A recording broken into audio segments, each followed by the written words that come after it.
You know what you should do? You should follow me on Twitter at Brommer018. Link in the description. Do it now.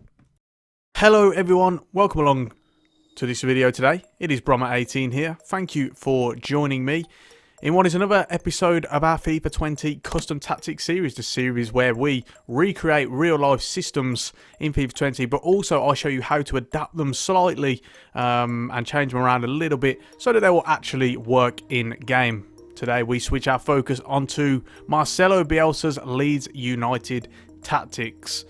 Highly requested in recent times, and today we finally got round to doing it. Heavily predicated on energy, high pressing, high intensity, work rate, and just having the ball as much as possible. Not only is it attacking, but also very underrated in its defensive areas as well. So we're gonna be sort of deep diving it, and I'll show you the tactics and also the player instructions as well. First things first, though. What we are going to do is we're going to change a couple of positions. We're going to alter the fullbacks to wing-backs. Something, if you've watched my previous videos, you know we do this quite often.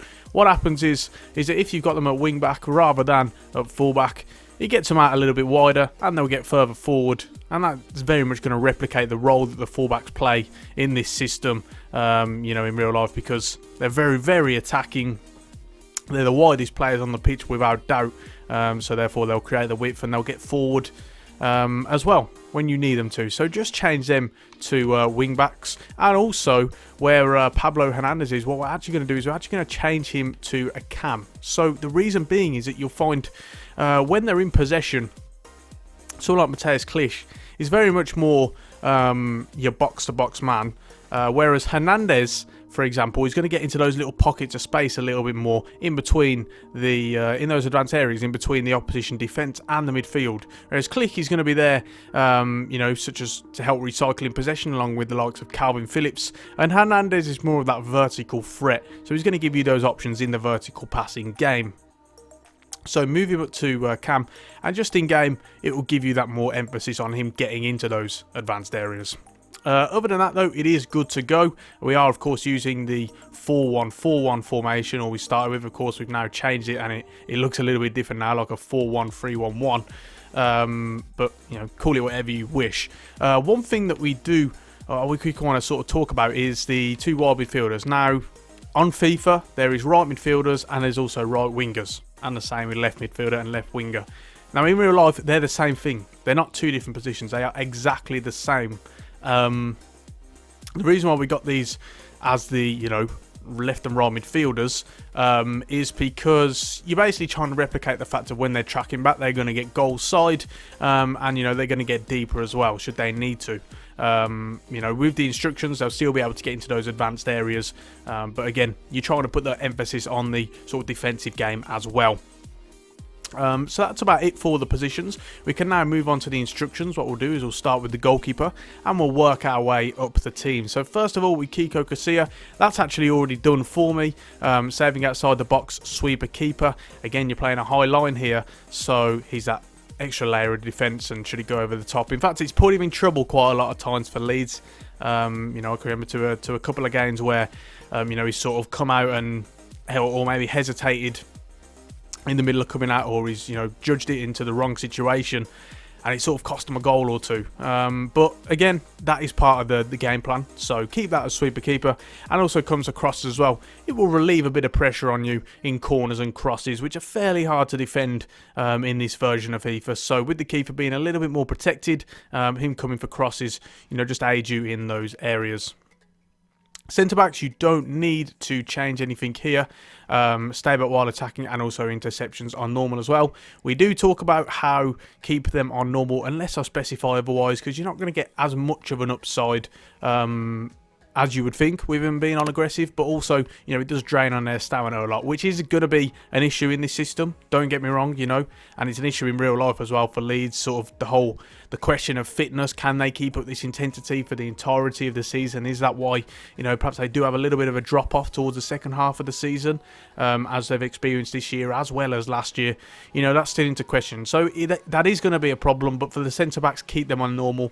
You can stick them to their positions and they won't need to drift out out so much. Next up, we move on to the wing-backs. Of course, very self-explanatory. You want them on join the attack, and you also want them on overlap. As I previously mentioned, they're going to be the widest part of the team. The likes of the wingers will be cutting inside a little bit more. They offer that short passing options, and also they try and penetrate opposition defences by sort of angling their runs, and therefore cutting inside and getting in behind. So therefore, the wing-backs, whilst in some situations you'll see, say, Ayling, for example, he creates an inverted run, and then maybe Costa's out on the wide areas. Again, they can mix and match, but generally this is how they're going to set up. So if, for example, you're in a game and you feel like it requires a little bit of, you know, sort of tactical changes, then you can go with that. You can change these to inverted, and then maybe keep a you know, a winger out wide, getting to stay wide. But generally, you know, we're going to stick with join the attack and overlap. Moving on to Kalvin Phillips, very much the pivot of this team. One of football's great mysteries is how this man is not already playing in the Premier League. Supremely talented footballer, really big fan of him, and he's essential to this Leeds system, to be honest. A deep line playmaker, a pivot, and you know, he's just so talented. So first off, with defensive behaviour, we actually want him on balanced. The reason being is that, of course, you've got a gegenpress, a very extreme press in this system, but also you'll have him sort of coming out wide when he needs to. Let's say he's covering for the likes of Ayling and Dallas, who've gone on forward. Say Costa and Harrison are tracking back as well, and not in that position in time. You sort of want him drifting out either side, and that sort of is coupled in with the fact that also on defensive position you want him on cover wing as well, because he's got the energy to drift or sort of, let's say, move in between the entire width of the pitch, and therefore he can also play that role as the ball-winning midfielder as well. He's so all-rounded, Kalvin Phillips. And, you know, I would say if you're not playing as Leeds, you're playing as someone else, you've got to get someone with, you know, attributes similar to this guy. Someone very energetic, very good on the ball, but also their defensive awareness is high. They're strong as well, and therefore essentially just confident in all areas of the game. So with that, balanced defence in terms of the behaviour and also cover wing as well. And then finally on attacking support, of course, you want him to stay back while attacking. Like I say, he's the pivot of possession. He's able to recycle it. Also, he will come deep and, you know, show for the ball from like these two centre-backs. And then you see a lot of the time spreading the play. You know, doing 40, 50-yard passes out to the wingers, out to overlapping fullbacks. Maybe a ball in behind. He's so good at that. And so, you know, with stay back while attacking, it allows you to give him more space and he can play those more direct balls. So, moving on to the midfield now. You know what, let's start with the wingers in this situation. They've both got, you know, the same instructions. It's just, obviously, they are on opposite sides. So, first of all, on defensive support, you want them both to come back on defence.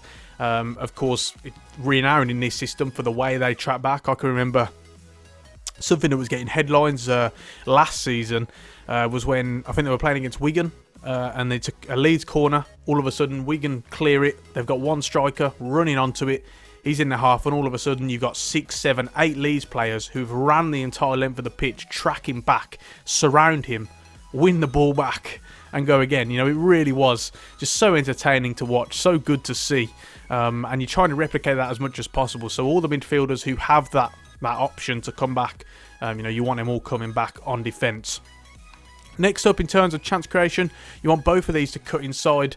Something that you'll find is quite regular in this system is the likes of, say, Pablo Hernandez, who's in the middle. He'll drift out wide maybe a bit more, and the midfielders, or the wide midfielders, should I say, will come in, drift in. And what you're doing is you're creating those mismatch options for the opposition. Do they stick with their man? Do they stay in their zonal area? You know, it's to create all those options and also the freedom of movement as well.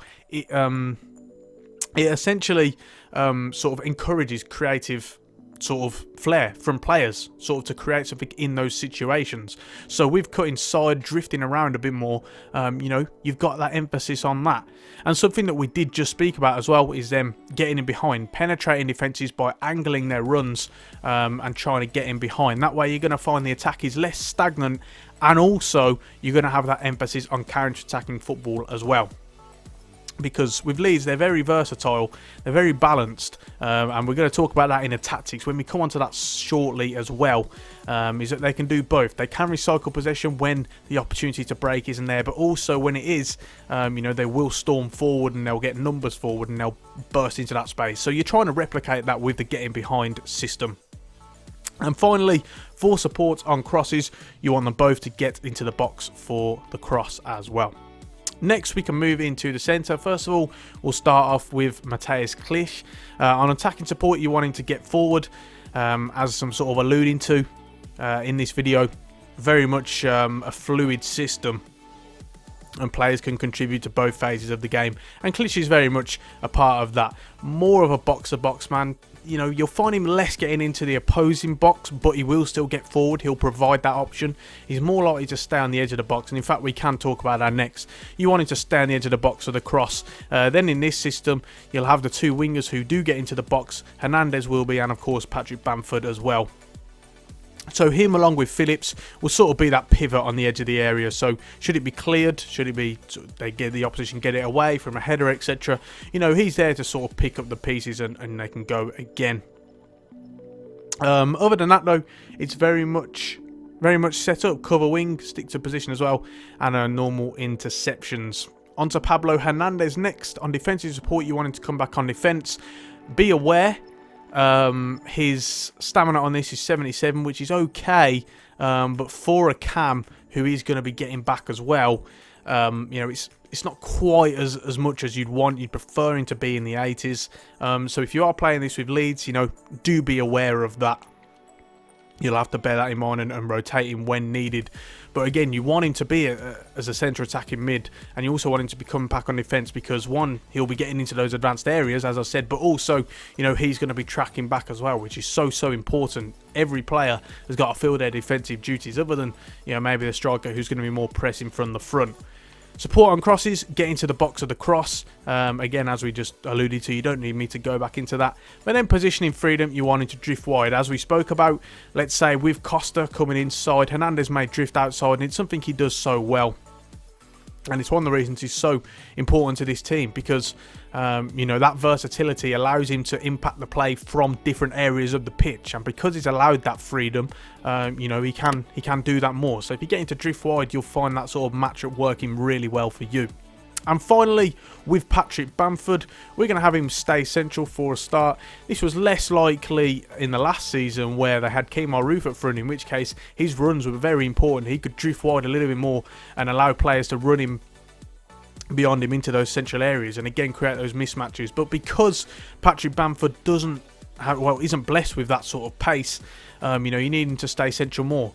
Having said that, they have recently signed Augustin on loan, who is a bit more pacey, particularly on FIFA. He's got a little bit more pace than Patrick Bamford, and therefore, you know, should you wish to play him instead, you can have him drifting out wide if you wish, but for the sake of this sort of thing, with Bamford having played most of the games this season, you know, we'll use him as the example. So for him, stay central and also stay forward as well, because in this case, you want it to be that out ball. When they win the ball back and they want to sort of play it up front and get it up front as quick as possible, if he's trapped back, then you've got no one to be that target and to be that out ball so that he can hold it up.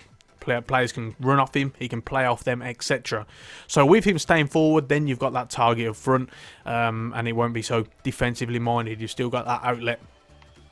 And finally, with attacking runs, you want him to get in behind, because otherwise, you know, he's not going to be useful as say a target man. Yes, you can have him backing into the you know, sort of centre back, but for me, I think getting behind gives you that emphasis on the counter attack as well, if and when they need it. So yeah, that's round about it. In terms of interceptions as well, changes to aggressive. As we spoke about, he can instigate that counter press, and so with aggressive interceptions, you're going to get more of that. So yeah, that's about it really. Now we can move on to the tactics. In terms of defence, constant pressure, as we've already spoke about, an extreme press.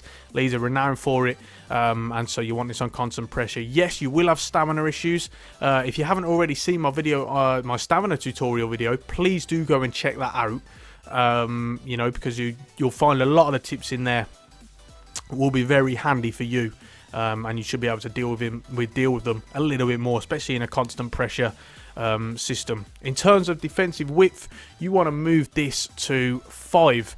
The reason being, rather than having a narrow system, having one that's 5 allows them to instigate that press a little bit more, because of course the players are a little bit wider. If they're in narrow positions and they want to get out to someone in the wide areas, of course they've got to cover more ground. They'll get there more slowly compared to if it's on 5, in which case you're not playing so wide that the teams can't, you know, automatically play through you. The gaps will of course be a little bit bigger, but on the whole you should be okay, because again you're putting the pressure on the opposition and stopping them from playing out that way.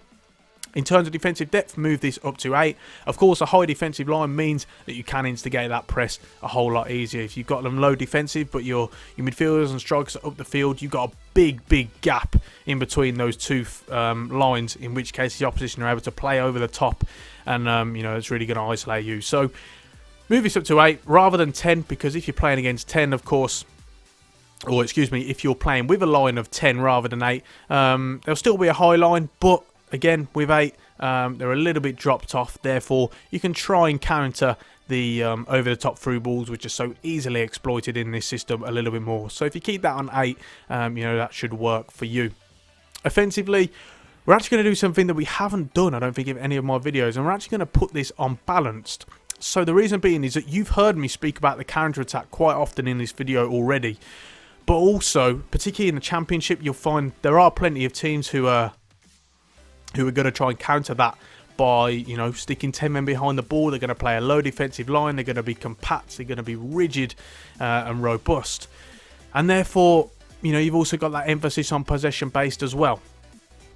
So you can do one of two things. You can either decide to switch it between possession and fast build up, depending on who you're playing against, or you can just keep this unbalanced, a bit of a plug and play tactic, in which case you will have that emphasis, because you know, you've already got that sort of part of the team where you're going to be able to counter-attack, because you've got the players on getting behind, the 2 wingers, etc. But also, because of the fact it's quite crowded and stuff, you've got 3 in midfield. You've also got wing-backs who are going to push a little bit higher as well and get out wide. You've got that emphasis on the possession-based style as well. So it's all dependent on you, really. Should you find that it's a little bit better depending on who you're playing against, to switch between these two, fine, you know, so be it. It won't change much in terms of what you need to do in tactics and what have you. But if you just want to plug and play tactic, you're going to keep this on balance, and we're going to have this on balanced as well. Offensively, for the width, you want this on 6th. Then you've got them a little bit wider. Again, like we've put here, it's versatile, it's balanced, therefore you've got that emphasis on both. In particular for someone like Kalvin Phillips, who, you know, when he gets a ball in the deep areas and he wants to play 40-yard passes, etc., which you can do with him on this, with them on 6, you're going to get players out in wider areas, and therefore they're going to have more space in order to receive those passes. So that's going to be very good, in particular for a pivot like Kalvin Phillips. And then finally, 4 players in the box, move this up to 7. The reason being is that then you've got 3/4 players in the box, so your striker, your wingers, and probably Pablo Hernandez as well. So 7, perhaps even 8 if you want to, you know, really make sure of it. In fact, yeah, we'll put that on 8 for the example of this video. And then you've got those players in the box, and it should usually be the wing backs putting in the crosses in anyway. For corners and free kicks, move this up to 4. What we do in all of these videos is that we move these up to 4, because then you'll have 2 players back, which is more than enough to deal with the opposition counter-attack, because they'll only ever leave 1 man forward. But then you've also got enough players in the box, enough targets, so you'll have more than if you had it on 3, etc. So it's going to give you more of a threat in those set-piece situations. So that just about rounds it off for this video, guys. Very much an entertaining tactic. I love you know, to play with these systems and systems alike, you know, that are very hard working, lots of energy, high intensity, and it's very fun to watch in real life as well. If you've got any questions about it, do let me know. Do get at me in the comment section. Recently I've been quite slow responding to comments, but I do try and respond to every comment. So, you know, if you got a question, I will do my best to get back to you, and I should be able to get back to you. If you've enjoyed the video, please be sure to leave a like, and most importantly, subscribe to the channel for more regular gaming content. Don't forget to ring the bell as well, so that you get notifications every time I upload a video. If you've got any more suggestions about tactics I should do, or series in general that you'd like to see on the channel, then again, don't hesitate to let me know. Get at me in the comment section, or give me a follow on Twitter and you can get at me that way as well. Link for that is in the description, by the way. And on that note, we are going to finish it off there. Thanks so much for watching, and I'll see you soon.